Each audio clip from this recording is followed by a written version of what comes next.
Meanwhile, Charlie Kirk's widow Erika has spoken, promising that the work her husband began would not only live on after his death, but grow in strength. If you thought that my husband's mission was powerful before, you have no idea. You have no idea what you just have unleashed across this entire country and this world. You have no idea. You have no idea the fire that you have ignited within this wife. The cries of this widow will echo around the world like a battle cry. And memorials around the world are also taking place, including hundreds of thousands marching in London, protesting for a return to traditional Western values. And joining us now for more on this is One Nation leader, Senator Pauline Hanson. Senator, really appreciate your time. First, I mean, very powerful words there from Erika Kirk saying this is only the beginning, but also just seeing how many people turned out in London saying enough is enough. Do you think that this is now a turning point? I think it will be a big turning point. If you see the reports, a lot of people that are very much aligned with the Democratic Party in America have said no more.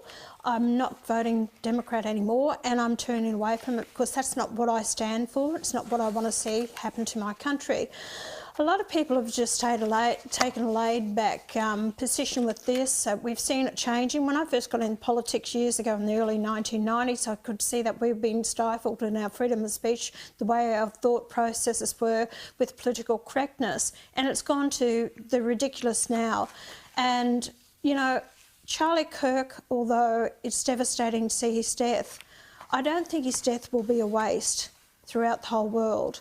And I think people will take up his cause, his fight, what he's stood for. And it's people like myself, as members of Parliament here in Australia, have to keep that fight going. Because what's very important to us is our freedom of thought, our freedom of speech, and, you know, not to be controlled by those on the left that are full of hatred and want to control the people. And it's not about wanting to control people, it's about living in peace and harmony together. But when George Floyd was actually, you know, his murder, what did they do? They went out burning down, you know, the violence that was on the streets, burning down and destroying property. The hatred was there. You don't get that from the right. What are the right doing now with, you know, with Kirk? They're out there and, you know, praying and wanting peace. Total difference, total difference. So, you know, it's up to each individual. What sort of country do you want to live in? What do you see the future for your children? And this hatred has to stop, and it's got to stop in our universities. What I'll be saying to those ones out there, and I hear from the young students all the time, that there's no critical thinking in our classrooms anymore. And I've had young students, even in primary schools, come to me. They can't speak about me or politics because the teachers put us down.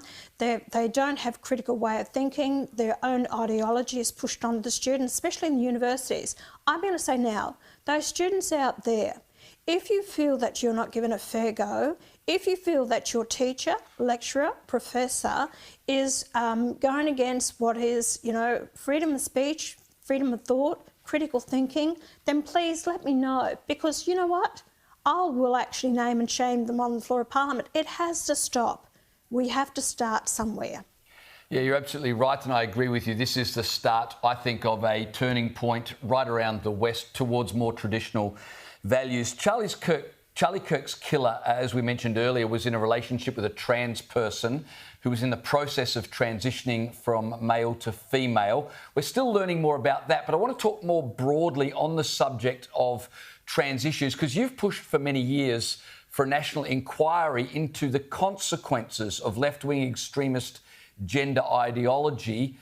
We've never had that inquiry, and we're not immune from this ideology here and its consequences, are we? No, we're not immune from it. Actually, 6 times I put it up on the floor of Parliament to get an inquiry into it.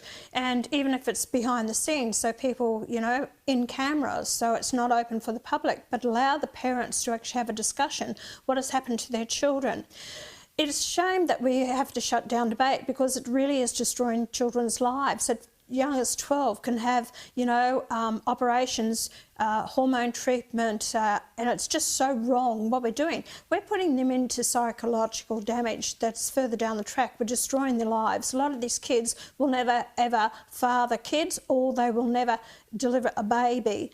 And it's the sheer stupidity. You are born a female or you're born a male.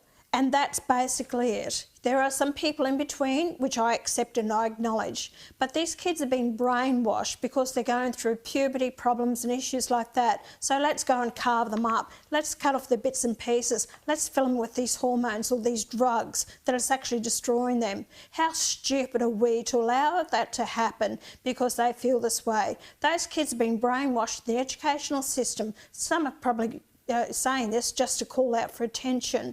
But we've destroyed the parental guidance or the authority that parents have over their children, and there's such a lost generation these days. I feel sorry for the young ones these days, but we have allowed parents to lose control over their children and a say in what I think is in the best interests of the child. Which is absolutely frightening that a parent doesn't have the say anymore. I mean, what has happened to our country?